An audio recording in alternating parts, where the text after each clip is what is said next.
Good evening. कक्षा 10 गणित 3.7 की प्रॉब्लम है। एक व्यक्ति दूसरे व्यक्ति से कहता है कि यदि मुझे 100 दे दो तो मैं आपसे 2 गुना धनी बन जाऊंगा। दूसरा उत्तर देता है यदि आप मुझे 10 दे दें तो मैं आपसे 6 गुना धनी बन जाऊंगा। बताइए उनकी क्रमशः कितनी संपत्तियां हैं। उनकी क्रमशः कितनी संपत्तियां हैं ये हमें ज्ञात करना है। तो जो हमें ज्ञात करना है सबसे पहले हम वही मान लेंगे। तो माना हम मानते हैं कि माना पहले व्यक्ति की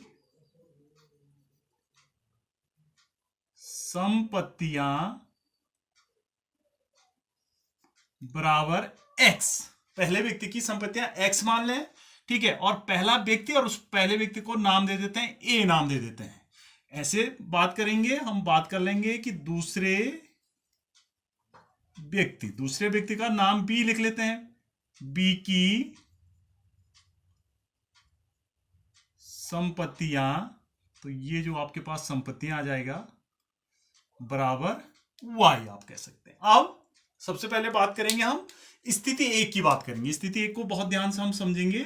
स्थिति 1 को आप समझेंगे कि स्थिति 1 में क्या बात आ रही है। स्थिति 1 में कह रहा है कि एक व्यक्ति, यानी कि हमने उसको एक व्यक्ति को आपने ये माना, तो ए व्यक्ति बी व्यक्ति से कह रहा है कि आप मुझे 100 रुपया दे दें।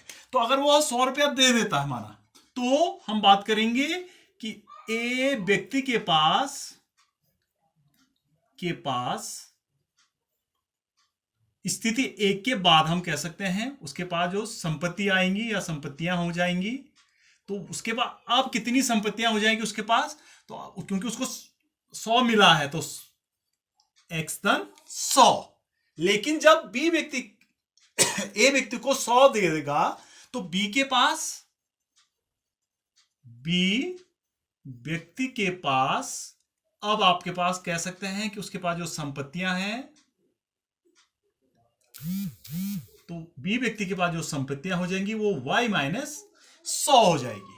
अब स्थिति 1 अब क्लियर हो रही है हमारे पास कि जो आपका ए व्यक्ति है, ए व्यक्ति कह रहा है कि अब मैं कितना धनी हो जाऊंगा, तो x धन 100 वाला वो कह रहा है कि मैं आपसे, जो बी व्यक्ति है उससे 2 गुना, ये बी व्यक्ति है से 2 गुना धनी हो जाऊंगा। तो आप देख रहे हैं, आप समीकरण का एक फॉर्मेट बन रहा है। समीकरण को अगर हम लिखें तो इसी समीकरण को या करके आप लिख सकते हैं, या अब इसको आप लिख लीजिए।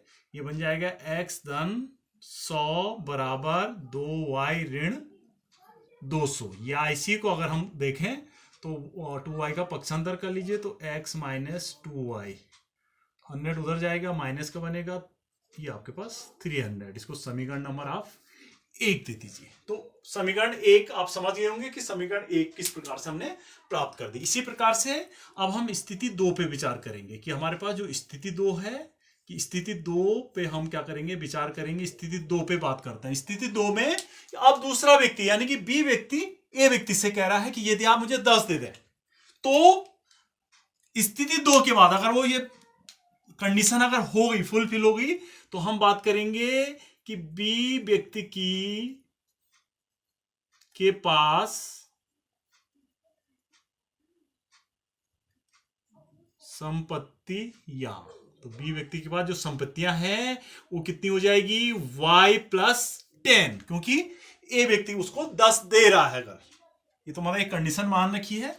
तो अब हम बात करेंगे कि ए व्यक्ति के पास इस कंडीशन के बाद जो उसके पास जो संपत्तियां हो जाएंगी, तो वो संपत्तियां कितनी रहेगी, तो ये x माइनस 10। तो बी व्यक्ति कह रहा है, बी व्यक्ति क्या कह रहा है, बी व्यक्ति कह रहा है कि मेरे पास अब जो संपत्ति है वो आपकी 6 गुनी हो जाएगी, 6 गुना हो जाएगा। तो वो 6 गुना का अर्थ x माइनस 10।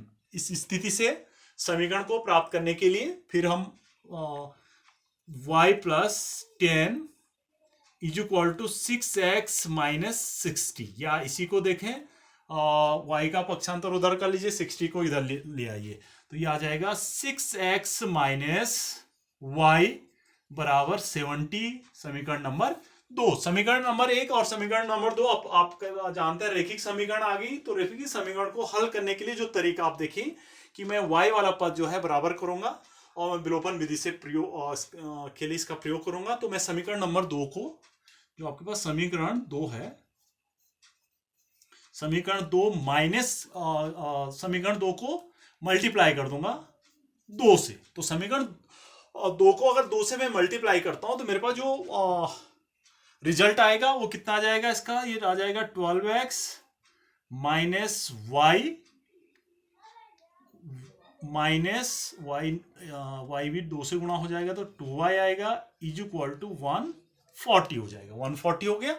इसको समीकरण नंबर हम क्या देते हैं, 3 देते हैं। अब समीकरण 1 और समीकरण 2 में देखिए 2y बराबर है लेकिन दोनों के चिन्ह समान है, इसलिए समीकरण 1 माइनस समीकरण 3 माइनस समीकरण 1 कर लीजिए। तो यहां पर जो नेक्स्ट हमारा स्टेप रहेगा, हम करेंगे समीकरण 3 माइनस समीकरण 1। समीकरण 3 तो हमने लिखी है, समीकरण 1 को लिख लें इसके नीचे। तो x माइनस 2y बराबर माइनस 300, क्योंकि हम इसको माइनस कर रहे हैं तो माइनस का मतलब कि सारे चिन्ह आपके क्या हो जाएंगे, बदल जाएंगे। और ये प्लस हुआ, 2y से 2y cancel, 12y minus 12x minus x 11x is equal to, यहां देखिए 300 प्लस 140 440 हो जाएगा। या आप यहां से कह सकते हैं कि जो x equal to 440 by 11 is equal to 40, और इसको इक्वेशन नंबर हम दे देंगे, ये इक्वेशन नंबर आ जाएगा 4 आ जाएगा। अब इक्वेशन 4 से x का मान, इक्वेशन 4 से x का मान किसी भी एक समीकरण में रख लीजिए। तो माना मैं इसको समीकरण नंबर 1 में रख लेता हूं, तो यहां से मैं लिख लेता हूं कि x का मान समीकरण 1 में रखने पर, तो समीकरण 1 में अगर ये मान मैं रखता हूं तो जहां पर x आएगा वहां पे मैं 40 रख लेता हूं। तो ये आ जाएगा 40 minus 2y is equal to minus 300। या यहां से आप क्या कर लीजिए, 2y को उधर पक्षांतर कर लीजिए, 300 इधर आ जाएगा। तो ये आ जाएगा आपका 2y बराबर आ जाएगा ये 300 और ये 40, 340 आ जाएगा, ठीक है। और या यहीं से अगर मैं कहूं तो ये आ जाएगा y बराबर 340 बाई 2। तो y का जो मान आ जाएगा, y का मान आ जाएगा 170, क्वेश्चन नंबर 5। तो क्वेश्चन 4 और क्वेश्चन 5 से हम आंसर लिख लेंगे, क्वेश्चन 4 और क्वेश्चन 5 से आंसर। तो क्वेश्चन क्या है कि पहले व्यक्ति ए की संपत्ति, तो हम बात कर लेंगे पहले व्यक्ति ए की संपत्ति। यहां तो उसके पास कितनी संपत्तियां हैं, बराबर x, और x बराबर आप जान रहे हैं कितना है 40। और इसी प्रकार से b की संपत्तियां आ जाएगा, तो b की जो आपके पास संपत्तियां y बराबर 170। तो ये आपका आंसर आ जाएगा। a की संपत्ति x बराबर 40 और b की संपत्ति y बराबर 170। तो अपने उत्तर की पुष्टि के लिए हम बात करेंगे कि स्थिति 1 पे। तो स्थिति 1 का मतलब ए व्यक्ति कह रहा है बी से कि आप मुझे क्या दे दीजिए, 100 संपत्ति दे दीजिए। तो तब उसके पास जो ए व्यक्ति है, एक व्यक्ति के पास कितना हो जाएगा, 100 जोड़ के 140, और इसके बाद कितना रह जाएगा, 100 घटा दीजिए 70। तो आप जानते हैं कि 70 और 140 में क्या संबंध होता है, तो ये इसका दुगना होगा। और इसी प्रकार से जो कंडीशन सेकंड है, कंडीशन सेकंड में ये क्या कह रहा है, x से 10 कम हो जाएगा तो 30 रह जाएगा, यहां 10 बढ़ेगा तो 180। और आप जानते हैं कि 36 या 180 होता है। तो इस प्रकार से हम अपने उत्तर की पुष्टि कर सकते हैं। Thank you.